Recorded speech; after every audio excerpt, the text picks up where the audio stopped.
અરે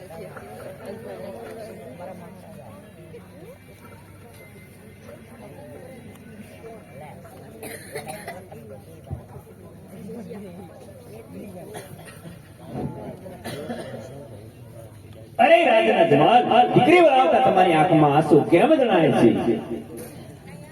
અરે રાજા પ્રયાગ, દીકરી વળાવતા તો દરેક પિતાની આંખમાં આંસુ જ હોય છે. અરે રાજના જમાલ, વિના સંકોચે પૂછું કે તમારે પુત્ર કેટલા? અરે રાજા, મારે લાશા લક્ષ્મીની સગુણા ત્રણ દીકરી છે, પુત્ર એક પણ નથી. અરે રાજના જમાલ, આ વાતની જો મને પહેલા ખબર હોય તો મારા પુત્ર પ્રતાપનું સપન કદાપી ના કરે. અત્યારે મારા પુત્ર પ્રતાપની જાન પાત્ર પોકીસ માટે હું જાઉં છું. અરે રોકાઈ જાવ રાજન, અને ચાલો મારા રંગમહેલમાં સાથે બેસી ભોજન કરીએ. બ્રહ્મા વિષ્ણુ મહેશ દેવોની કૃપા કહેવાય કે ભટિયારને કેવા આકરા નિયમ છે, માટે હું કહું ને તમે સાંભળો.